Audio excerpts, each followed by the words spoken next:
I'm Jessica Peresta, host of the Elementary Music Teacher Podcast, a part of the Education Podcast Network. Shows on the network are individually owned and opinions expressed may not reflect others. Find other interesting education podcasts at edupodcastnetwork.com. Hey, welcome back. Steve here, and today I'm talking with Dr. Angela Bowers, Ph.D. She has been in private practice as a licensed psychologist for over 3 decades. Today we're focused on therapy, what it is and how it can help, and Angela's book, Overcoming, where she shares a woman's triumph over trauma. Awesome book, awesome conversation. Thanks so much for joining me, and it would be so cool if you went to my website, stephenmiletto.com/reviews, and left a review. Could you do that for me? That'd be so cool. Say a few nice words, and how about 5 stars? Thanks so much. You are awesome. Enjoy the show. For the client, I think therapy needs to be a place where a person is feeling safe, but also it's different than talking with a friend, because with a friend, you can get advice. It may or may not be great advice, but a therapist should be able to confront the client in a kind way when the thinking is askew or when they're about to make decisions that are just really not in their best interest, which a friend might not always do.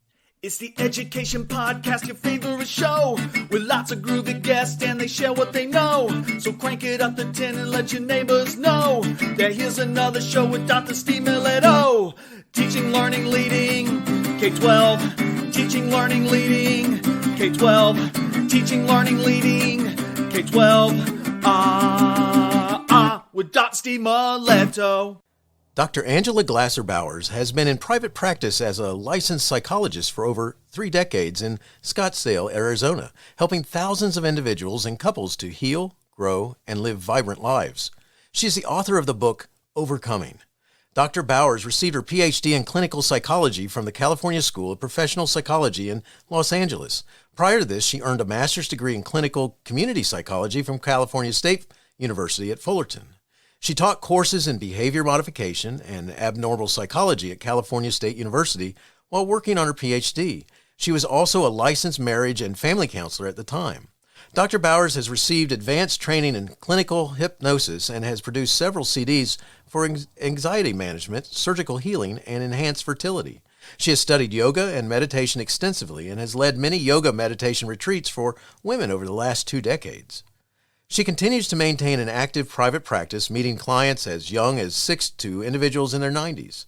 She enjoys helping people from all walks of life and is continually challenged to provide state-of-the-art therapy for couples, families, and individuals. In her free time, she is enthusiastic about hiking, kayaking, yoga, weightlifting, pickleball, traveling, painting, reading, and gathering with friends. She has 3 adult children who live in Colorado and Arizona. Born in Berlin, Germany, she moved to a small town in southern Illinois. She then moved to attend high school in Clayton, Missouri, a suburb of St. Louis. After graduating from the University of New Hampshire, she relocated to Los Angeles. She moved to Scottsdale, Arizona after completing her Ph.D. and has resided there since '84. A little bit about Overcoming. Overcoming shares the remarkable story of one woman's triumph over trauma and details how unconventional approaches by her psychologists and their incredible bond helped her reclaim her life and flourish. Angela, thanks so much for being on the show today. Say hi to everyone. Yes, hello. Thanks so much for having me today. Well, I'm glad you're here, and let's start by talking a little bit about therapy and so forth. So before we get to your book, Overcoming. Talk a little about your background in providing therapy. I've read a little bit about it. What do you like about helping people?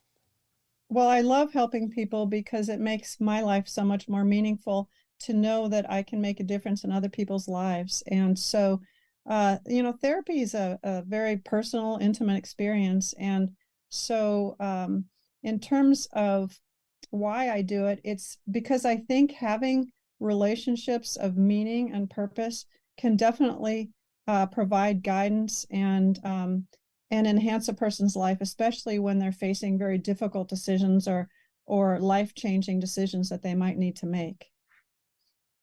Very nice. So can you talk just a little bit about what it's like to participate in therapy? Because after all, if all you have to just be around for a while, and TV shows it a whole kinds of different ways, movie shows it different ways. Yes, yes, I know. And sometimes I'll watch a TV show and think, oh my gosh, that therapist is terrible. Or I'll be really impressed with some of the lines that the therapists have. Therapy is one of those things that, for me, I feel as a therapist very privileged to be on the inside of so many people's lives and thoughts and what have you. But for the client, I think therapy needs to be a place where a person is feeling safe, but also it's different than talking with a friend, because with a friend you can get advice. It may or may not be great advice, but a therapist should be able to confront the client in a kind way when the thinking is askew, or when they're about to make decisions that are just really not in their best interest, which a friend might not always do. And so I think that a therapist and a client's relationship goes far beyond what might be considered a friendship, yet there's also elements of being very connected like one would be with a friend. That's so awesome. I mean, because there's so many things that can be troublesome to us that oftentimes, if you're like me, you just try and stick it out and don't involve doctors and stuff like that. And next thing you know is you're sitting in the hospital for some reason. And it. No kidding. I mean, what you're describing is that a lot of times people want to keep things to themselves, but then it adds such a layer of stress. And it's a lot of times people, especially I guess men, are a little bit more maybe conservative about how much personal stuff they share with their friends. I think women tend to be a little bit more open emotionally, and so I have a fair amount of men in my practice, especially right now, men in their mid 40s to mid 50s, who are dealing with so much stress, and they don't want to, quote, burden anyone. So then they'll come in here and sort of unload and talk about some of the things that are impacting them. And a lot of times I'll say, well, have you discussed this with your wife? And they'll frequently say, well, actually, no, I haven't. And of course, I encourage them to. But I think a lot of times, to your point earlier, people are sometimes reluctant to share what's going on inside. Well, you got that right. That's, let's kind of talk about some of the ways that a therapist could help. I mean, think about some of the real challenging situations that happen. Talk about not wanting to talk to your friends and so forth, or to your spouse. I can only imagine some of the most challenging patients, even when the individual is, fighting things like self-doubt and frustration, how can a therapist help this when they're struggling with these types of things? Well, first of all, I think a therapist who's well trained can help a person understand the root cause of where their self-doubt comes from. And as you, I'm sure, know from your own life experience, or maybe talking to others, that so many of our self-doubts and low self-esteem come from the way we were parented and the early life experiences that we've had, whether it's with our parents or with teachers. And so I think that that's part of it, is exploring that. But, I'm one of those therapists, I call myself a cognitive behavioral therapist. I don't stay in dwelling on a person's past too long, only to understand where it came from. And then once you understand that, then the thing that's, I think, one of the most helpful things is helping a person understand their thinking and how they can change their thinking, because so many of our thoughts contribute to our depression or our anxiety. It's not the event itself, it's how we interpret the event that makes us feel those emotions. And that's where a therapist can really help somebody sort through those kinds of dynamics. Gotcha. And it's an interesting thing. I joked about it at the beginning, but I am one of those people that, except for when I was in the Army, where they force you to see all the doctors, it's one of the things that medical doctors I was only seeing because I had to. Then once I get out of there, you kind of deal with whatever it is. If I have a pain or something like this, I'm gonna, I don't know, don't tough it out, right? Right, tough it out. Don't Yeah. If it hurts when you touch there, don't touch there. It's that type of thing, Right. Well, I mean, I think that there's a certain vulnerability to going into therapy that perhaps a lot of people don't want to confront. And maybe also people still have the mistaken notion that going to see a therapist is weak, or, somehow implies that they don't have strong character. None of that is true. I think I have a sign on my wall here in the office that it's a very creative sign that says courage. And I think it takes a lot of courage to come into therapy and to be open about what's going on in your life. And not everybody's willing to do that. Yeah, I can understand. I mean, it's, one of the things I was going to ask you about was, what advice would you have to somebody who is, they're worried about going to therapy because of what their friends or colleagues might think, that there's something, there is a problem in some companies, and the military is one of these that went through this and may still be going through this, where if it was found out that you went to a therapist, that they might be worried about what was wrong. And I know, I think you're right. And, I was just talking with some colleagues of mine recently who were in the military, and I think that is probably still somewhat of an issue. But though for those people that are civilians who are worried about what their friends and family might think, well, a couple things come to mind. First of all, I think therapy is much more accepted these days than even 5 or 10 years ago. There's a lot of even online therapy these days, and you hear lots of ads for them. People on podcasts are talking about their own therapy a lot. So I think it's much more accepted. But, it's also one of those things that if at first it feels really vulnerable to share, hey, I'm going to therapy, well, then maybe you'll be selective about who you share it with. If you think that people are going to make fun of you or somehow think lesser of you because you're seeking consultation from a professional, maybe those aren't the people that you necessarily want to have in your inner circle that would know that you're in therapy at that time. I think it's just one of those things that would be important for you to use discrimination as to how much you share.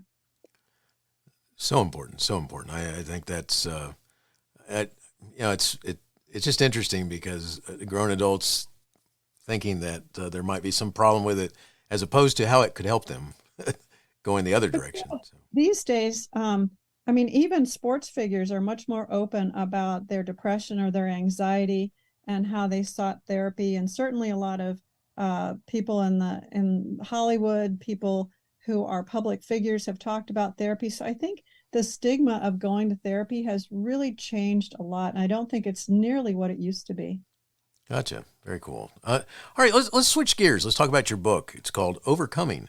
Yes. Give the audience a short blurb about what it's about. Give them a commercial for it. Okay. Well, Overcoming is a book about a client of mine and my relationship with her, and how she was able to be helped over time. And, that might sound kind of dry and boring, but it's anything but. She was a very incredibly complicated case. And she was dragged into therapy by her boss, who basically said, if you don't get help, you're out. We're going to fire you. So she was brought into my office under threat of being fired. And when I first met her, the circumstances around meeting her were very unusual for a therapist. And so what I did in this book is I talked about the case with the audience in terms of the reader, but I also included all of her writings to me, so that her story unfolds both from her perspective and mine. My perspective as her therapist, her perspective as my client, and some of her thoughts and concerns about being in therapy. So it's a really interesting way to understand what therapy is like, but also to get sort of in the head spaces of me as her therapist and of Emma as my client. The other reason I wrote the book is because the client in this story had so many challenges that I thought, almost anybody can relate to them. So, for example, she came in with major depressive disorder. She had what's known as complex PTSD. She had childhood sexual abuse, abandonment. She had substance abuse disorder, severe neglect, lack of self-esteem. And so my thinking was, well, there are enough issues that we worked on that regardless of who reads this book, they're going to be able to identify with her on some aspect. And so that's essentially why I wrote Overcoming. It was a compelling story that I just felt needed to be told. Awesome. Okay, so I have to ask this because obviously you have enough passion for this subject to make the book happen? Because I mean, a lot of people say they're going to write a book, but it never happens. And yours happened, published, and it's out there. So, what is that driving force that made you say, "I got to get this done"? When I first met her, I knew that she was a client like no other, just from the very beginning. And so, as the years unfolded and I worked with her, I thought in the back of my mind, someday this might be a story that should be told. But then I sort of parked it for a while and, went on with my career and have continued to see hundreds, if not thousands of other people in between my work with her and now. And then the pandemic hit and work slowed down. Even though we were online, there were some gaps in my schedule and I had more time. And I thought, okay, now's the time. And here's the interesting thing, and this may sound a little strange, but I felt like the book wrote itself. I got all my notes out and I started organizing them in sequential order. And believe it or not, the book was written in 2 months. It just flowed out of me. It's almost like it was sitting there just waiting to come out. And so I wrote the book in 2 months, but what took so long was finding a publisher. And then, of course, I had to get her permission to write the book, which she gave me right away. But then her legal counsel said, look, you can't really release this book without reading the book yourself, which made sense.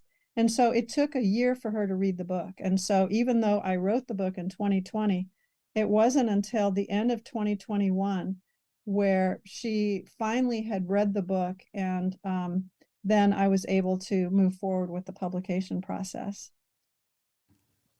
So one of the things I want to take you back to is something that you said, and then we've come forward and it's kind of been mentioned again, but I just want to point out something to the audience, which is that overcoming is you have the voice of you, the therapist, and you have the voice of the patient, Emma.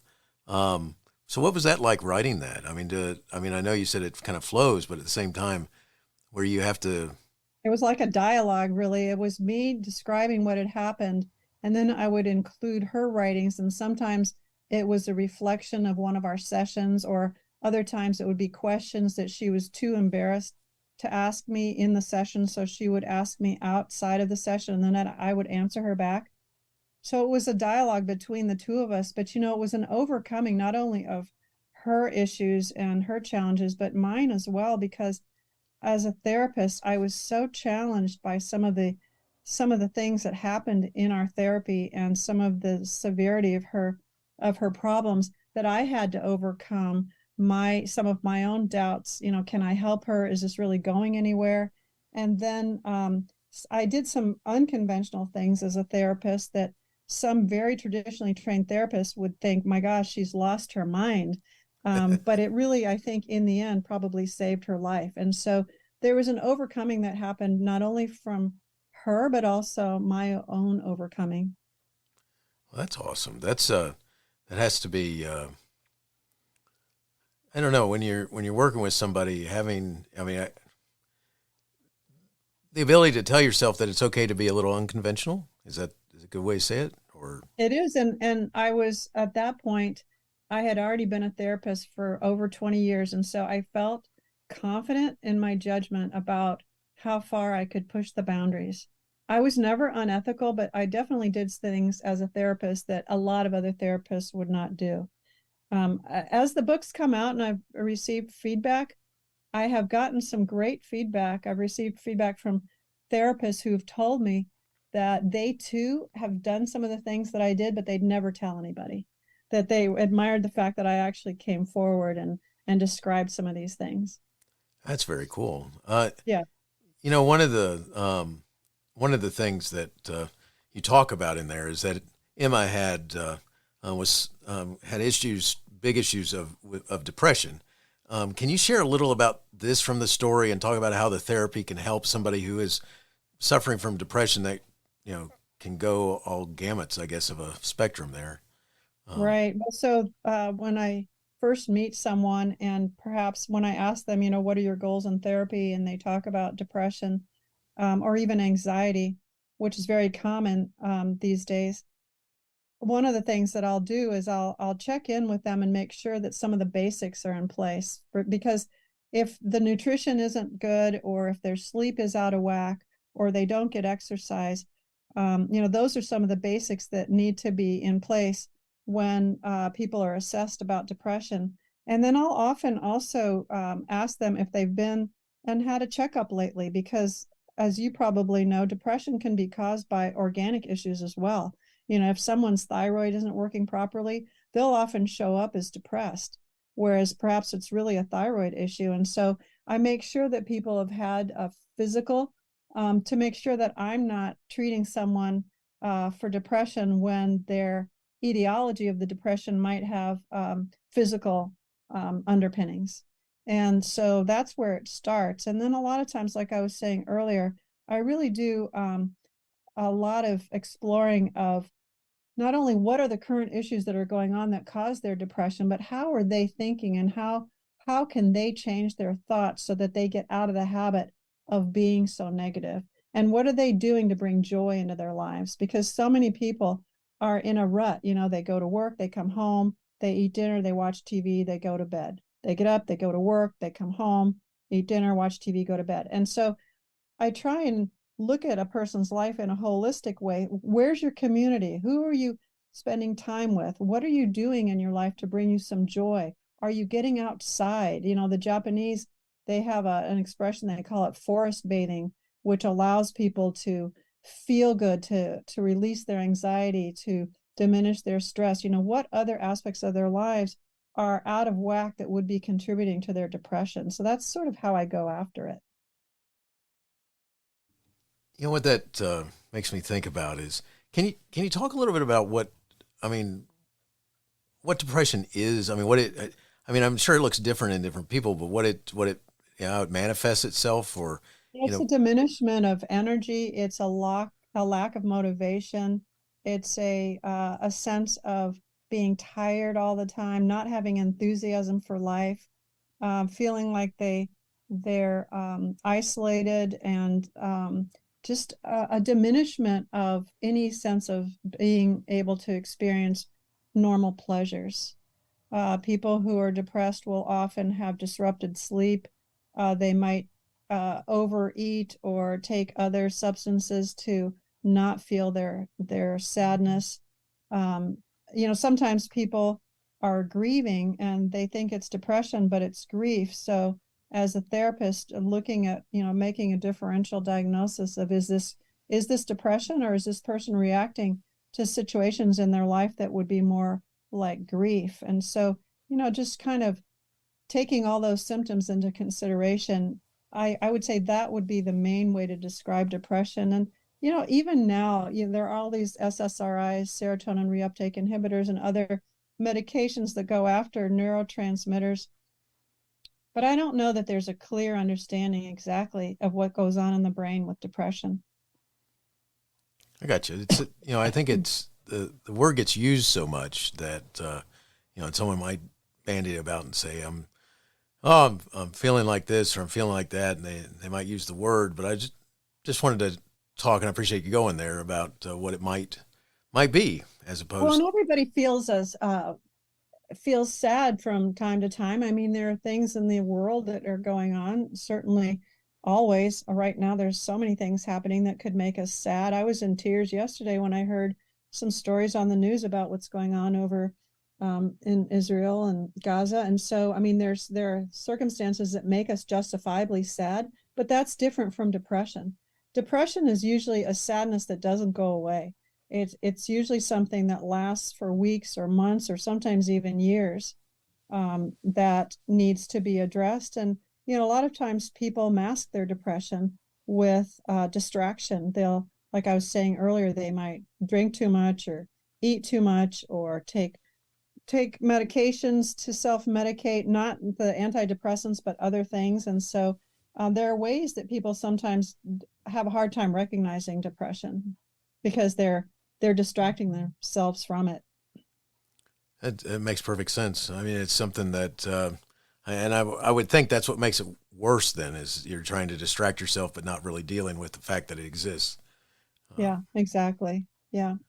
Your book is a story of triumph, bravery, and healing, but not all therapist-patient interactions end that way. Can you talk about that just a little bit? Well, what was great about Emma in this book, Overcoming, is that she was willing to trust me. And it took a while, but the trust is a core ingredient of any good relationship, whether it's a couple or children and their parents or teachers and their students. There needs to be an element of trust. And sometimes people come into therapy and they don't establish that trusting relationship, so that can sabotage good therapy.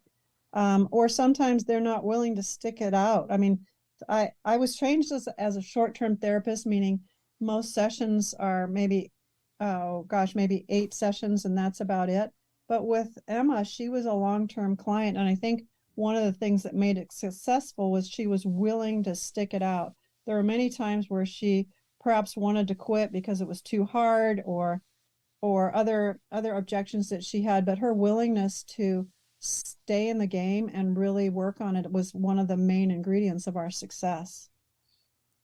When I would think that sometimes when you're working with somebody, and especially in the situation, you mentioned that she was pretty much threatened in order to get therapy. Mm-hmm.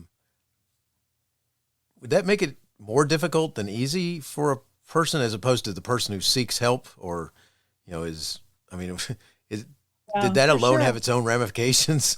I know. I mean, this is the less than ideal situation for somebody to be threatened to come into therapy. And you can only imagine how much resistance that would create in the beginning. And I don't want to give it away, because in the very first chapter, I talk about how that resistance manifested itself in my seeing her. But it was extreme behavior that showed up in my office when she first started coming in. You mostly see resistance when people are threatened, when perhaps parents tell their teenagers, you've got to get into therapy. And, the teenagers come in thinking, well, everybody's blaming me. There's something wrong here. So that becomes a little bit of an issue. Obviously, the person that seeks therapy, the one that knows that they've got something they need to work on, those are the best clients to have, because they're here because they really want to be. It did turn around, though, in Overcoming. She did want to come after we established that trust. It just took a while because of the way she was brought in. Gotcha. Do you ever have you ever had a client who comes in for whatever reason, but is seeking to tell you what they think you want them to say, as opposed to actually participating? Or yeah, I think that happens, and it's something that the more experienced one has as a therapist, the more you realize that this is exactly what's going on. It's probably what you face too. Were you a school teacher at first and then went into administration? Yes, exactly. You could probably smell out the BS pretty quickly after you've had a few years of experience. Yeah. It's kind of that way in therapy too. Gotcha. And yes, you're correct. That's one of the things that when you're because I went from teacher to assistant principal to principal, and it is one of the things that when you're sitting with a student who there's something that they've done, and you say to them, okay, I must have a neon sign on top of my head, and they look up there, and you go, because you're obviously, it says lie to me, or, I'd say something like that, and they go, oh, you're funny. I say, yeah, so tell me the truth, because you're not right now, and it's, and I can only imagine the same thing with therapy, when you can tell when it's like, what are you doing? Yeah, exactly. Or sometimes in the past, I've had couples come in where perhaps they are just coming in for the optics, that they both know things are over, or certainly one of them does, but they're just coming in to be able to say, well, we did everything, we did therapy. And so that happens sometimes too. I got you. That, what, I can imagine. I really can. Where somebody says, fine, I'll go to therapy, but they're not really. They're not. Their heart's not in it. Yeah. When what are some of the common ways that you get referrals? What is it from like another doctor, or is it from? A lot of times it's through word of mouth these days. I do have a fair amount of docs that refer to me because I've been in town long enough. I'm fairly well known as a psychologist here in Scottsdale. But I would say most of my referrals come from other clients. And that's a compliment, obviously. Yeah. That's awesome. Because as a principal, by the way, I had to take someone to go see a therapist. I called up the district. The person had combined the wrong medications together, and I found out as a result of things that were happening in her life. And I said, I can't make you do this or anything like that, which is different from what your patient had. Yeah. But I literally called up the county and I said, I know you normally do this for kids, but I got a teacher who needs to see somebody, and it needs to happen now because there's something going on in her world. And I actually took her there. It's Good for you. I hope that worked out. it did actually. She started confronting what the problems were as opposed to holding them inside, and they ended up setting her up with a regular therapist and so forth. And I think that really paid off for her because she was someone who was feeling like all the troubles of the world were on her shoulders, and there was nobody there to help her deal with it. And Well, it's great that you recognized that she needed the help and got her to where she needed to be, and that really worked out well. That's cool. thanks. It was a rough couple of days that made you go, it's like a slap upside the face. It's like, all right, she's not normal. This is not what she normally does. We got to talk. And then it was almost too late with the self-medication stuff happening. But, but I appreciate it. I think, part of where I'm driving this conversation is the idea that I think this means that sometimes we get caught up in our own worlds, but we really need to get to know the people that we work with so that you do recognize when something may not be right.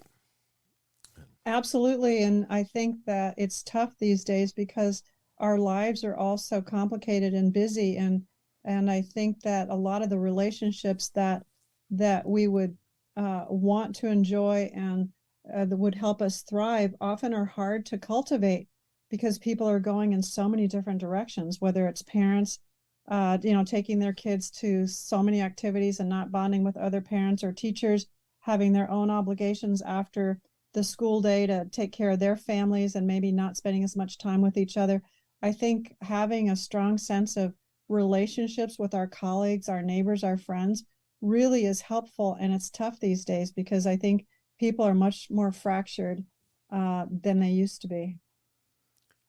So agree. And it's so strange with all the different ways we have of staying in contact with people. Yep. Yeah, but superficial contact, right? I mean, Right. people are looking at each other on Instagram or Facebook and seeing little snippets of some fun little moment, but it's not really being in connection. How many meaningful conversations do you have a week with people who really get you and understand you? And that's a question that I will often ask my clients, because we know that people who are connected and really feel a strong sense of community, they live longer and they are healthier. It's good to know. That's, I just know that with all the things going on and, whatever people do in their lives, there's all kinds of reasons for everything from death of a family member to, kids doing what kids do to, dealing with work issues and challenges and then just feeling like you're helpless and dealing with world events and things outside your own world. And I know. And then it takes effort to cultivate and keep our friendships meaningful and deep. And a lot of times people come home and they feel so spent that the last thing they want to do is now, call somebody or go out and meet someone. They just want to go home and veg out. And that's a problem because that increases that isolation that we're talking about, because it takes effort to make and sustain meaningful relationships. that it does. Yes, yes, it does. Angela, we're getting close to finishing up. Before we do that, if someone wanted to follow up and connect with you and or learn more, where would you send them? Well, they could go to my website, which is artoftransformation.com, and learn more about me there. I also have several recordings that I made years ago when CDs were still something that people listened to. And so those recordings are on my website for people who might be experiencing anxiety.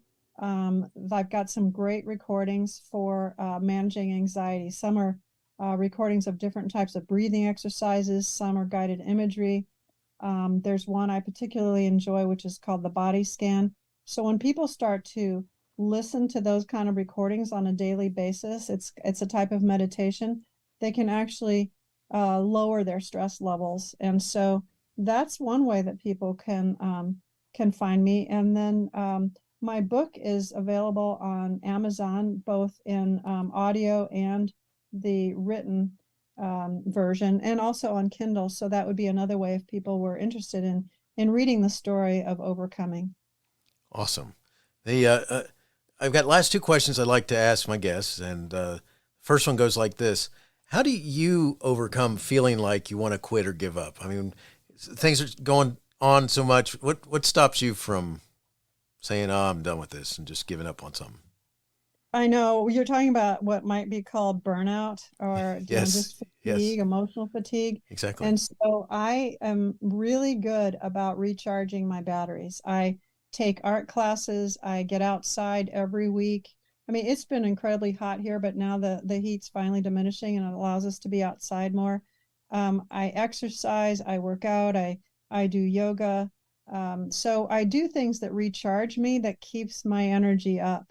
And that's probably the biggest thing I do. And like I was saying earlier, community is so important. I try every week to meet with a friend or two to have meaningful interactions so that I feel connected.